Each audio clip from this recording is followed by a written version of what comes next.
What's up, guys? This episode of Kind of Funny Gamescast is brought to you by Blue Apron. Not all ingredients are created equal. Fresh, high-quality ingredients make a real difference, so it's important to know where your food comes from. Choose from a variety of new recipes each week, or let Blue Apron's culinary team surprise you. A couple upcoming meals include spinach and fresh mozzarella pizza with olives, bell peppers and ricotta salata, and sweet and sour salmon with bok choy, carrot, and ginger fried rice. Does that sound good, Kev? Yep. Yes, it does. Check out this week's menu and get your first 3 meals free with free shipping by going to blueapron.com/gamecast. So that's Gamescast without the S in the middle of it. It feels and tastes good to create incredible home-cooked meals with Blue Apron. So don't wait. Right now, do it. blueapron.com/gamecast. Blue Apron. It's a better way to cook.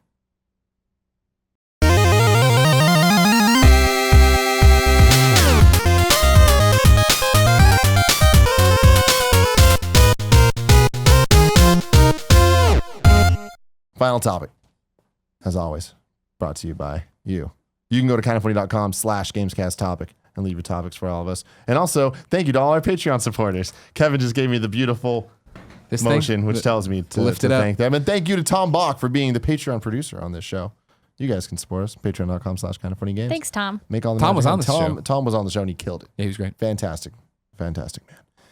Well, all these questions are for you. Ooh, okay. So let's start them off right. Prith Vanek says, as you are the biggest Mass Effect fan I know, is Mass Effect Andromeda worth looking at, even though I haven't played games like Zelda yet? Yes, absolutely. I have said at length that it does have a ton of problems, but at its core, it's still a really great game. And while I have been frustrated by some of its technical issues, I'm still going to go back eventually and play it again. I just am not immediately enticed to go back, as I have been with previous Mass Effect games. And I think that is in part 2 reasons. One, I want to wait until all of the patches get in place. Mm-hmm. And 2, there's just a lot of really good stuff to play right now. Yeah. So too much good stuff. Yeah. Yes. If you like Mass Effect at all, I highly recommend going and playing it. Andy Cortez. Give me the dart. I got it. Can you go get Andy, Kev? Yeah. I need his feedback on this because he is the second biggest Mass Effect fan I know. I need you. Whoa, calm down, Chief. Come here. Bring that hair over okay. here. Andy. So she's the number 1 Mass Effect fan. You're the number 2 Mass Effect fan. I guess. As the number 2 Mass Effect fan in the world, have you played Mass Effect Andromeda yet? I'm about 6 hours in right now. And Only what are your 6 thoughts hours? now? Well, I wanted to start after the patches went through. And also, I had Zelda going. I was like, I don't need to start Mass Effect right now. Sure. All right, what do you think of 6 hours? What do you think? Andy Cortez tweet about Mass Effect before Andromeda came out, and this is his response. That's what happens when you fuck your game up. Whoa. Mm-hmm. Whoa. Oh my God.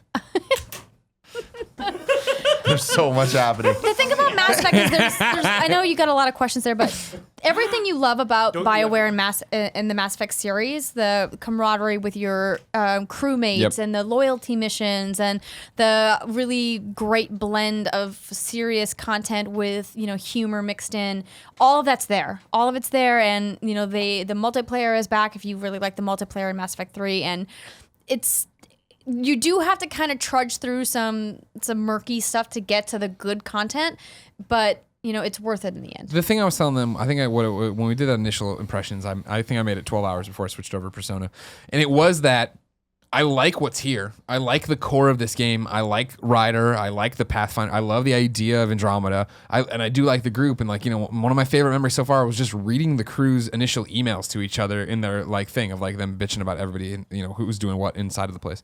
And it was this is why I'm going to come back, because I do like this. And it wasn't that, oh my God, the animations in this. It was just you see all that, and it's just ooh, this doesn't feel like Mass Effect, because Mass Effect always was so polished and so great and so enthralling in terms of I'm never pulled out of the experience. I feel it all the time. And for initially, I'm okay, this is good. It's just not great like I expected it to be. Right. And so that's why I was able to put it down, but why I totally intend to get back to it.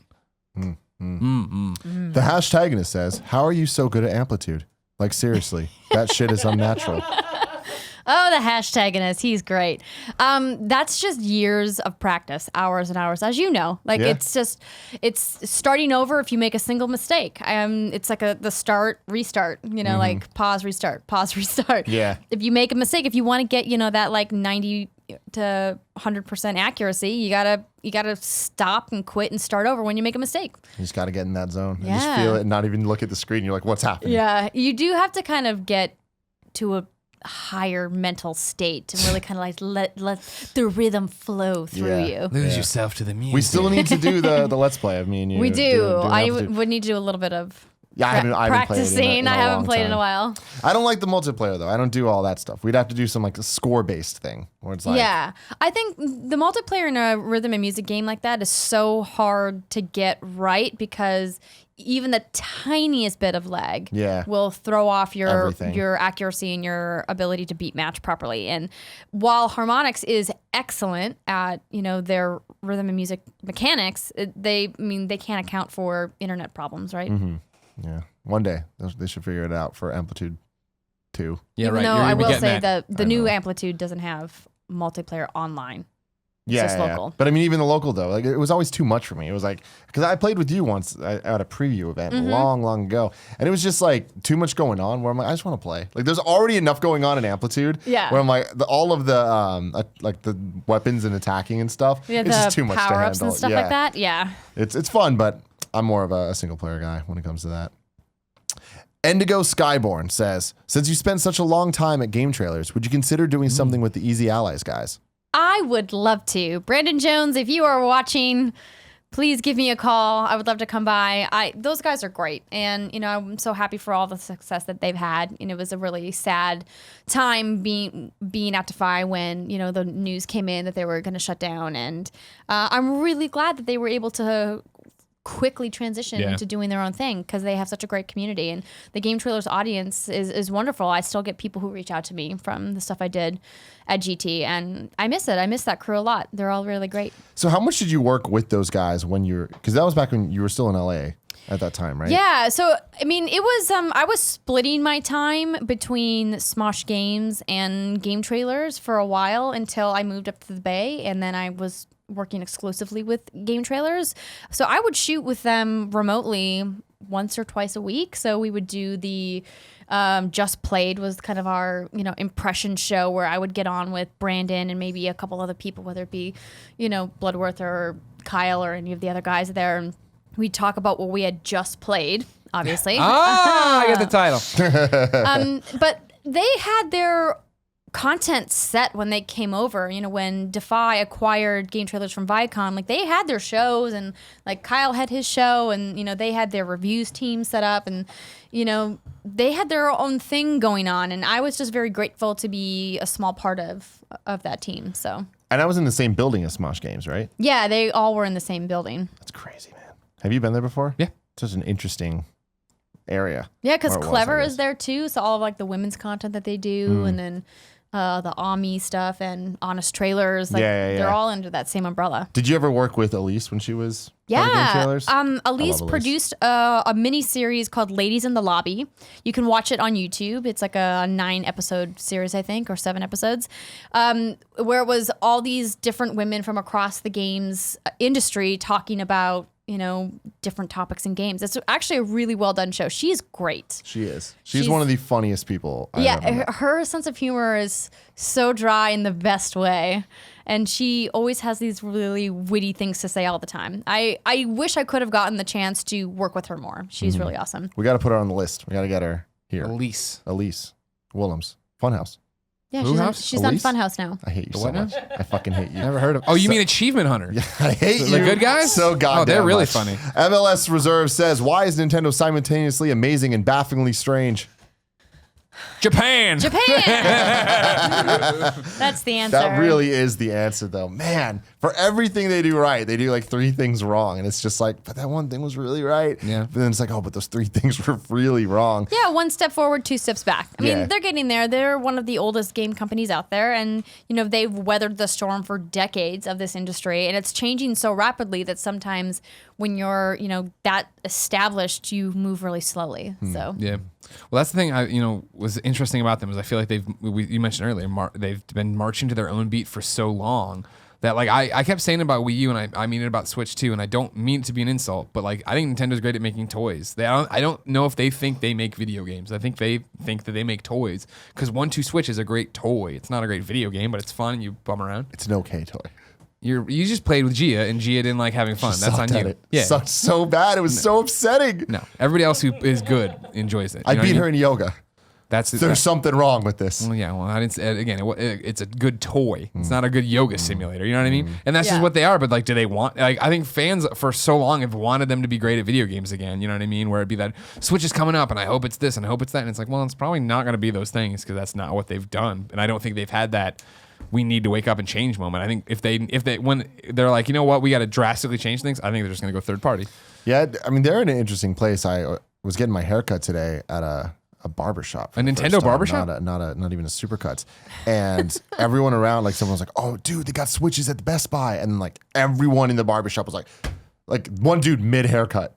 No way, really? He was like, he just runs off with like the thing attached to him. He literally, he asked, he was like, hey, like, if I were to leave now, could I come back? And she's like, oh, I'm booked all day, or whatever. And he's like, oh, fine. So he stayed. He didn't do it. But how close is the barbershop to Best Buy? It's about the Harrison Best Buy. It was pretty close. Okay. It wasn't far from it. Okay. But are Switches that hard to get? I thought that they were still readily available. Nah, they're still it's rare to find them out there. Yeah. Anyway, it was a really funny conversation, but it was like, these are just normal people. Sure. I assume. Normies. You know what I mean? But everyone in the Normies. barbershop was like excited about this thing. And it was like, whoa, like I haven't seen that in the public since the Wii. Yeah. So It's a sign they're onto something. yeah. That was the weird thing when I went to Missouri after the announcement of the name Switch, that first trailer. And I got there to my, friends from college who don't play video games, who, they run a small business. She works for the University of Missouri and has 4 children now, three kids. And it was like bouncing her newborn on her. She's like, and so what's this Nintendo Switch I was hearing? I'm like, how did you fucking hear about the Switch? You know what I mean? Yeah. Let me tell you about PlayStation VR. That's what we got to talk about. Gary the Gull. Gary the Gull. So this comes from More Saiyan, who tweets this question at me every single week for the Nintendo game, or for the Kind of Funny Gamescast. And especially when I have guests, he asked me this. What new features does Andrea think should be implemented for the next Armored Core? We were talking about this before we started recording. I'm not going to answer that because there should be no new features. They should stop it. Oh, okay. Stop Armored Core. Just Because my altogether. thing is, Done. Is there It's any over. Armored Core fan we could get on this show to answer this question? One day you ask that question and it's like, yeah, it's Elise, and she's just like, let me tell you. 30 minutes later. Kyler Williams says, what is your favorite video game of all time? Ooh. I definitely don't have one all-time favorite. I have kind of like a top 10. But some of my near and dears are Mass Effect 2 obviously is one of my like really all-time favorite games. I've put a lot of hours into that. It's a great one. Portal 2 also probably one of the most perfect games ever created. Very excellent. BioShock, wonderful game. I actually played that a couple of years after it came out. Oh, really? I didn't play it when it first came out because I wasn't that into shooters until probably like 8 years ago. And so I didn't play it when it originally came out. Excellent game. Mario Kart 64, probably the best Mario Kart in my opinion. Double Dash. It's okay. Double Dash. Wow. We can agree to disagree. I thought that was an excellent game. The only GTA that I really ever played to completion more than once was Vice City. Excellent Nice. game. No, last time maybe it wasn't last time I was on the show. I got a lot of heat from your Oh, yeah. community about my comments about GTA 5, but GTA Vice City, I don't know. Maybe it was like the Miami Vice of it all that I really loved. Definitely helped. Excellent game. And then, of course, the rhythm and music games, Guitar Hero, Rock Band 2, Guitar Hero 3 specifically. Oh, my God, I love you. Yeah. Yeah. Yeah. Guitar Mary, Hero 3. back off. Guitar Hero 3 it does not get enough love because it was the first Neversoft one. Right. And everyone was just like, oh, it's now, this is like the Arkham Origins of the whole thing. It's like, no, man, this shit. Guitar Hero really 3 good. set list was so good, and it felt tighter than Yeah. than the other ones. They fucking nailed it. Guitar Hero 1 was like, it was great at the time, but when you went back and played it, it just felt wrong. Like 2 started getting it really right, and then 3 was the I sweet liked spot. the new guitar that they put out. The wireless one? Yeah, Yep. Nice. the Gibson looking one. I really loved that guitar. The buttons were better than the one that came out with GH2. But yeah, the Rock Band guitars never quite That was the thing. equal I the remember Gibson. buying yeah. the Guitar Hero The wireless. clickiness and just, was like, way tossing the better game. on the Yeah. Guitar Hero guitar than on the Rock Band guitars. No. Sorry, John. Don't be mad. No, that's true, though. That's true, John. You should have fixed that. So that's just like a couple. I mean, if I had more time to think about it, I could think That's of great. a bunch No, more. I mean, but- that is a list, though. I want to talk about Mario Kart, though, because I feel like there's some dissension What are you here. going to pick? I don't know. That's my problem. Is I don't think that I have a Mario Kart that I would stick to as being the best. Like, it's funny, you said Mario Kart 64, and I went, even though I would probably say Mario Kart 64, if only for the battle mode and the amount of hours put into it. Battle mode. The Rainbow Road in that version is just so epic. Unforgiving. Yeah. That's it's what's great about Oh, it. I know, no. though. That's what you want out of a rainbow road. You want to be punished. Yeah. You want everybody going incredibly slow, trying to figure Yeah. out when to go and when to Well, do. it's like Wario Stadium too, like that one jump that if you could make it the shortcut, you could win like every time. Yeah. And then how if you tried to make the jump but somebody, hit the lightning bolt or whatever and Yeah, struck and you everybody, just- how yeah, perfect time, you'd you're be fucked. screwed. Yeah, Yeah. it was just so good. My Crash Team Racing, I got to give the shout out to because I not stand kart, it's by not Mario it Kart. is the What's superior the kart best racing Mario game. But in Kart? terms of Mario Kart, I think I might give it to 8. Like, I know that's not a popular opinion, but I think that 8 is it's polished to a fault. And I think with the amount of courses there and just like the amount of variety in like the characters that it offers and the items, the balance of it just feels better to me than a lot of the other games. Like Double Dash, it feels broken because of the characters being tied to items. Like I think that yeah. like there was something about 8 that there was multiple characters with the same stats that you can use. So it's a lot more fair. And again, the polish is just great. The music's awesome. It looks amazing. I can't wait for it on Switch. Yeah, I mean that's the thing is you probably aren't wrong. You know what I mean? I feel like that's the thing about Mario Kart is they get better every time because they learn from each other and they expand and they do something different. 8 just being the one that as much as I love kart, I just couldn't motivate myself to play the Wii U, and I was just like but I can't wait for April 28th when I will beat the living fuck out of Zyger right here on twitch.tv/kindafunnygames. I'm taking Sean Pitts $50 and then I'm taking on the rest of you. Keep talking shit all day long, all afternoon. What you gonna do when I come for you, brother? Shout out to Mario Kart DS as well. Yes. That was a really good one. I'll One might be the best one in in terms of like if you had to review them all and give them Sure. like numbered things. But remember, I think snaking DS. was in it. Yeah, snaking was True. a big problem. That's true. But I'll never forget waiting in line for my Wii, to my Wii pre-order, and the guy next to me had Mario Kart, and I hadn't picked it up yet, and he did the thing where like, oh, you can play with me, and we just sat there and I was like, this is awesome. You can share this with 3 other people. They don't even need the cart. That's amazing. Nico Fugslug. Nico. Fugslug. What was your game of the year last year? Last year, Game of the Year, Uncharted 4. Yep. I know I got, some flack for some people for not being, more innovative, but I mean, it was probably the most beautiful game I've ever seen before Horizon came out.